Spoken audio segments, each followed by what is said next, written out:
Fox news की team की गाड़ी पर हमले की खबर, जिसमें कैमरा पर्सन की जान चली गई है। पिछले कुछ घंटों में रूस की फौज ने कीव पर हवाई हमले कई गुना बढ़ा दिए हैं। वहां पर 17 मार्च के लिए कर्फ्यू लगाया जा चुका है और इसी बीच माना यह जा रहा है कि हवाई हमला फॉक्स न्यूज की टीम पर हुआ है और उस कैमरा पर्सन की तस्वीरें भी इस वक्त हम आपको दिखा रहे हैं। बहुत दुखद खबर है। जो इस युद्ध को कवर कर रहे हैं हम पत्रकार, उनकी जान पे भी बनी है और यही वजह है कि सिर्फ यही 2 पत्रकार नहीं मारे गए हैं, बल्कि इसके पहले भी अमेरिकी पत्रकार की जान 2 दिन पहले ही गई है और उस अमेरिकी पत्रकार की जान जाने के बाद ये फॉक्स न्यूज के जो जर्नलिस्ट हैं उनकी भी जान जा चुकी है। ब्रिटिश एयरफोर्स के पूर्व प्रमुख एडवर्ड स्टिंगर के एक बयान से दुनिया में खलबली है। एडवर्ड ने एक बयान जारी कर कहा है कि रूस और पश्चिमी देशों के बीच परमाणु युद्ध सिर्फ एक कदम दूर है।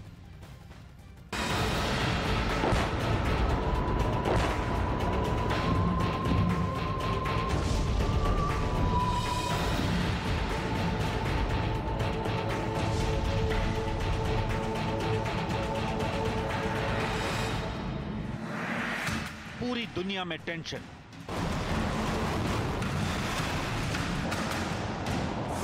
क्या पुतिन चलाएंगे एटम बम? पुतिन के पास अब एक ही अचूक हथियार बचा है, एटम बम।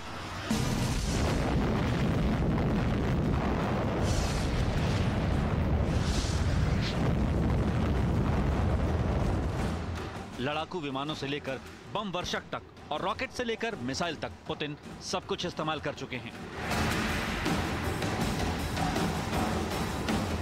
लेकिन ज़ेलेंस्की झुकने को तैयार नहीं है। एक तरफ अमेरिका और नेटो देश पुतिन पर दबाव बना रहे हैं और दूसरी तरफ मॉस्को की जनता पुतिन के खिलाफ सड़कों पर उतरी है। तो क्या मॉस्को से कीव तक चुनौतियों का सामना कर रहे पुतिन दबा सकते हैं एटम बम का बटन?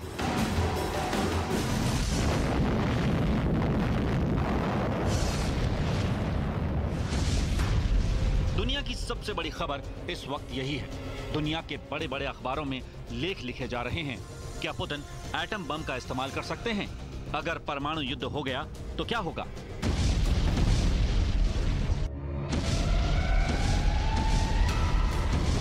दुनिया भर के अखबारों में जो एटम बम को लेकर अटकलें लगाई जा रही हैं, क्या वो सारी अटकलें सही हैं? क्या पुतिन युद्ध को खत्म करने के लिए एटम बम का बटन दबा सकते हैं? क्या पुतिन अपनी साख बचाने के लिए लाखों लोगों की जिंदगियां दांव पर लगा सकते हैं? असल में यूक्रेन को लेकर पुतिन का अनुमान पूरी तरह फेल साबित हुआ है। पुतिन को लगा कि उनकी सेना रूसी टैंक लेकर जाएगी और आसानी से कीव पर कब्जा कर लेगी। पुतिन को यह भी लग रहा था कि यूक्रेन में मौजूद रूसी मूल के लोग खुद ही आगे आकर रूस की आर्मी का स्वागत करेंगे। लेकिन युद्ध के 3 हफ्ते बाद अब पुतिन को यह समझ में आ गया है कि ये सारी बातें ख्याली पुलाव थी।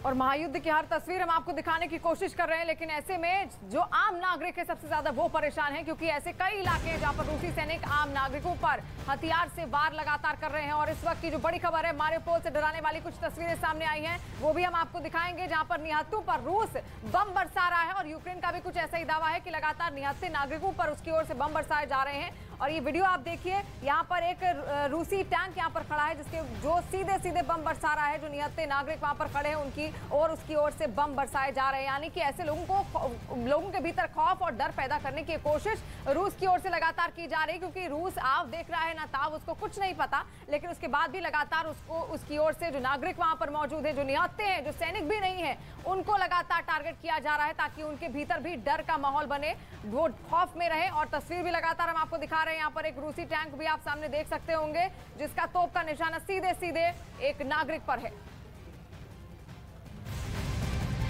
खेरसौन में कब्जे के बाद पहली बार रूसी सेना का काफिला कैमरे में कैद हुआ है। इस वीडियो में रूस की सेना का वाहन तेजी से हाईवे पर जाते दिख रहे हैं। रूस की हर गाड़ी पर Z लिखा हुआ है। पुतिन ने यूक्रेन के खिलाफ युद्ध का सिंबल Z रखा है।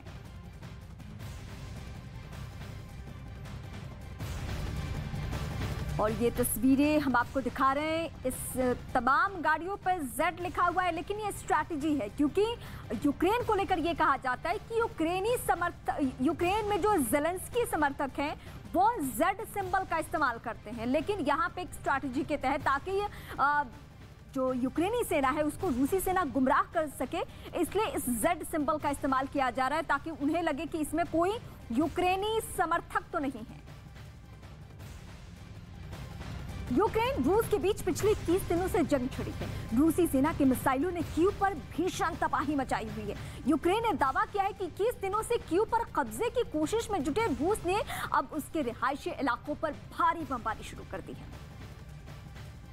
रूस की मिसाइल का निशाना कीव के स्लेतोसिंस्की इलाके की एक 15 मंजिला इमारत बनी। हमले के बाद पूरी इमारत में आग लग गई। इमारत की कई मंजिलों से आग की ऊंची ऊंची लपटें उठती हुई दिखाई दी और वहां से निकलते धुएं ने पूरी बिल्डिंग को काले रंग में रंग दिया। रिहायशी इमारत पर हमले की खबर मिलते ही दमकल कर्मियों की टीम आग बुझाने पहुंच गई, लेकिन कई मंजिलों पर एक साथ आग लगी देखकर उनके भी हाथ पांव फूल गए। जैसे जैसे वक्त गुजरता गया, इमारत में लगी आग और भीषण होती गई। इसके बाद ऊंची सीढ़ियों की मदद से ऊपर पहुंचे दमकल कर्मियों ने वहां पर पानी की बौछारें छोड़नी शुरू कर दी। और इस वक्त बड़ी खबर, कीव में हवाई हमलों का रेड अलर्ट जारी हो चुका है। लोगों को बंकरों में जाने के लिए कह दिया गया है। सख्त हिदायत है कि बंकर में आप चले जाइए। हवाई हमलों का रेड अलर्ट है क्योंकि कीव की घेरेबंदी हो चुकी है। लोगों को बंकरों में जाने के लिए कहा गया है। कई शहरों में रूस की बमबारी पिछले कई दिनों से जारी है और अब हमला बहुत ज्यादा बढ़ चुका है।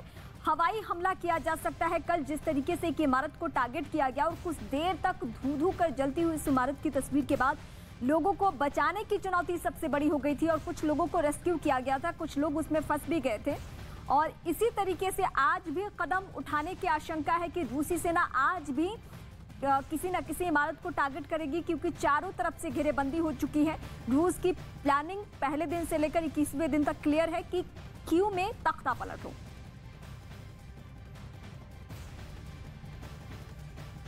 यूक्रेन के रिहायशी इलाके के बिल्डिंग में लगी आग बुझने की बजाय और भड़क चुकी है। उसने कई और मंजिलों को अपनी चपेट में ले लिया है। बताया गया है कि हमले के वक्त इमारत में करीब 40 लोग मौजूद थे।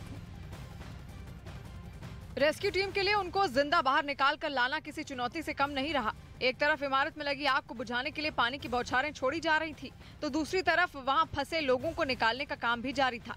वहां दमकल कर्मियों ने सीढ़ियों की मदद से बिल्डिंग के ऊपरी मंजिल पर फंसे लोगों को निकाला, जिनमें कई बुजुर्ग शामिल रहे। जान बच जाने पर एक महिला तो इतनी भावुक हो गई कि वो एक दमकल कर्मी के गले लगकर रोने लगी। कई घंटों की कोशिशों के बाद इमारत में लगी आग को बुझा लिया गया और बताया गया कि रिहायशी इमारत पर हुए रूस के इस हमले में 2 नागरिकों की मौत हो गई, जबकि 35 लोगों को बचा लिया गया। कीव के पोजिल्स्की इलाके में भी एक बिल्डिंग को रूस की मिसाइल ने निशाना बनाया। रूस के हमले ने 10 मंजिला इस इमारत की शक्ल ही बदल कर रख दी।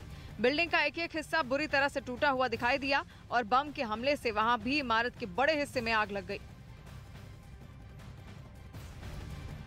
नेटो प्रमुख जेंस स्टोल्टेनबर्ग ने रूस पर बड़ा आरोप लगाया है। उनका कहना है कि रूस फॉल्स फ्लैग ऑपरेशन के तहत इस युद्ध को और बड़ा करने वाला है। अब आपको बताते हैं कि फॉल्स फ्लैग ऑपरेशन है क्या।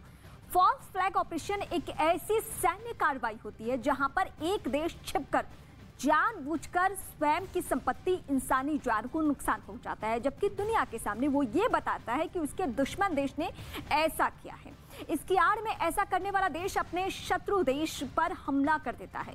इस स्ट्रैटेजी के जरिए युद्ध शुरू करने का दोष अपने प्रतिद्वंदी देश पर डाल दिया जाता है और फिर जवाबी कार्रवाई के नाम पर क्या किया जाता है ये हम आपको बताते हैं। जवाबी कार्रवाई के नाम पर युद्ध का ऐलान किया जाता है।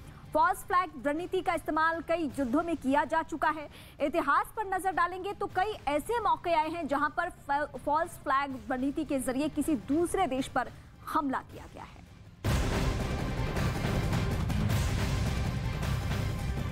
और इस वक्त की एक और बड़ी खबर, युद्ध के बीच यूक्रेन में पार्लियामेंट की इमरजेंसी सेशन बुलाया गया है। इस इमरजेंसी बैठक में 425 में से 350 एमपी मौजूद रहे। सभी एमपी ने पार्लियामेंट में खड़े होकर नेशनल एंथम गाया। उन्होंने अपने ऊपर लगे कायर के इल्जाम से इनकार किया और रूस के खिलाफ लड़ने की बात कही। और इसके बाद ज़ेलेंस्की ने क्या कदम उठाया ये भी हम आपको बताते हैं।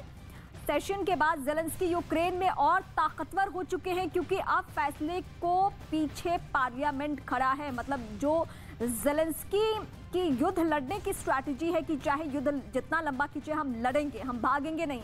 तो इस फैसले में सिर्फ ज़ेलेंस्की नहीं है, जो अभी तक आरोप लग रहा है कि पश्चिमी देशों के बहकावे में आ चुके हैं। तो आप देखिए ये 350 जो उनके सांसद हैं, जो एमपी हैं, वो भी नेशनल एंथम गाते हुए ये प्रण ले रहे हैं, ये प्रतिज्ञा ले रहे हैं कि हम देश छोड़ के जाएंगे नहीं, हम कायर का इल्जाम नहीं सहेंगे, हम कायर हैं नहीं, हम लड़ेंगे और तब तक लड़ेंगे जब तक कि ये मुल्क पहले की तरह नहीं हो जाता है। बसाने में वक्त लगेगा, ये जख्म जो मिले हैं उसे भुलाए नहीं भूला जा सकता है, लेकिन युद्ध के मैदान में हम पीठ नहीं दिखाएंगे, हम सीने पे खंजर लेंगे, हम सीने पे गोली खाएंगे।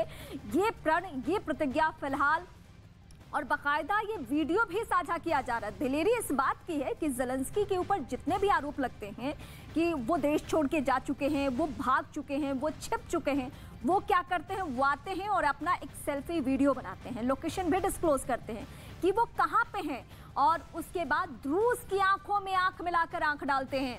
इस बीच